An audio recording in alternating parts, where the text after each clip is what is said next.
There's nothing quite like the word betrayal to describe the sensation of a knife being plunged into your back, held by the hand of somebody who once claimed to love you. And I know I've felt my fair share of it, both at the hands of loved ones who saw my inner demons and chose to attack or abandon, and at the hands of friends who saw me bare my teeth in response to stress and sorrow and decided that those were my true colors. Over the years I've addressed each and every one of them, many of them by name, and yet I still haven't spoken about the one betrayal that has done the most damage in my life. And I know some of you won't understand quite what I mean, so allow me to explain. Long ago, long before any of you here knew me, I was a vicious sort of animal.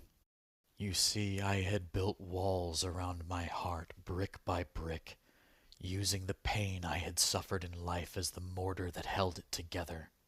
And anyone who dared to try to make that climb to see past my pain would feel the heat of the hatred that I held inside, and would feel the bite of the anger that I wielded like a weapon. I never wanted to be saved because I didn't believe I was worth the effort. Because after all, who could ever love a monster? And then one day I met a man who didn't care how high the walls were. He climbed despite it. He felt the heat and still chose to cast himself in. And for a while I hated it. Because how dare he invade this prison I had built to protect the world from me? And when he insisted on staying, I thought he was a madman. But then he gave me a gift. Something so precious that I couldn't bring myself to let it burn to ashes with me. So little by little I started to put the fires out on my own at first. But then he offered to help, so I let him. And once the heat had died away, together we started breaking down the walls I had built up over a lifetime, brick by brick.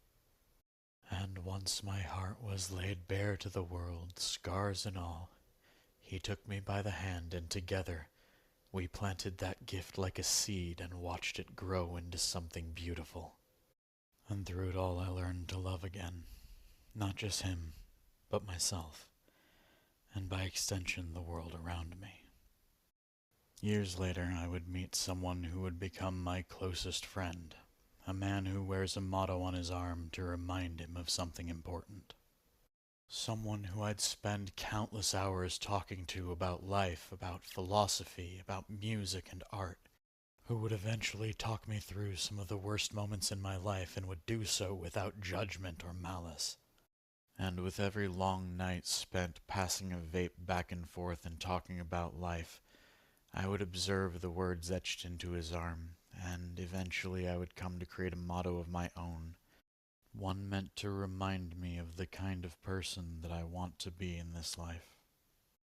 Now, I've known countless people throughout my life, but these two have been the most influential in helping me build the ideology and philosophy that I want to live by as a person. And you might be wondering at this point, where the betrayal comes in.